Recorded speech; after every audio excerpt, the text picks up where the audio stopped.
और चलिए अब नजर डाल लेते हैं चुनाव से जुड़ी 10 बड़ी खबरों पर।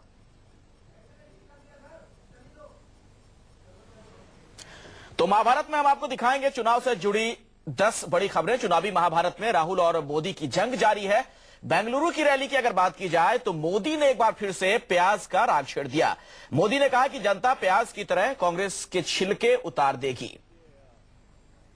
उधर मोदी ने वाजपेयी सरकार की तारीफों के बांधे हैं पुल। सीबीआई के इस्तेमाल पर भी कई सवाल उठाए गए।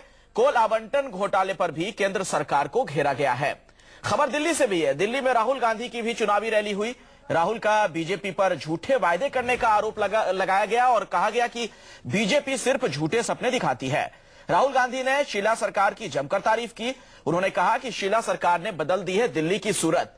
तरक्की चाहिए तो कांग्रेस को जरूर जिताइए। शीला जी है जिनका ट्रैक रिकॉर्ड है, जिन्होंने काम करके दिखाया है, और दूसरी तरफ बीजेपी है जो बात जरूर करती है, बड़े बड़े भाषण करते हैं, मगर यहां उनका रिकॉर्ड आप जानते हो। आप कांग्रेस पार्टी को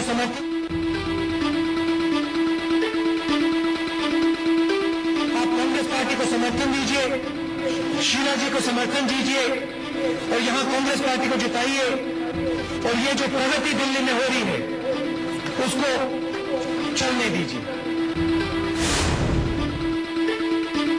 उधर छत्तीसगढ़ में दूसरे चरण का चुनाव प्रचार खत्म हो गया। आखिरी दिन उम्मीदवारों ने झोंकी ताकत। 19 नवंबर को 72 सीटों के लिए हो रहा है चुनाव। आखिरी दिन मोतीलाल वोरा के बेटे ने भी किया धुआंधार प्रचार। दुर्ग से कांग्रेस के उम्मीदवार है अरुण वोरा।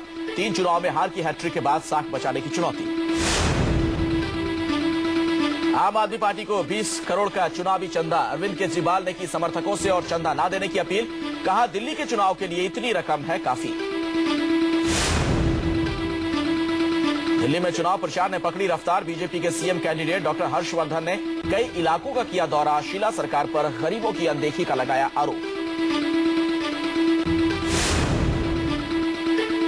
आम आदमी पार्टी के प्रचार में भी आई गर्मी। टीवी कलाकारों की मौजूदगी से दिलचस्प हुआ मुकाबला।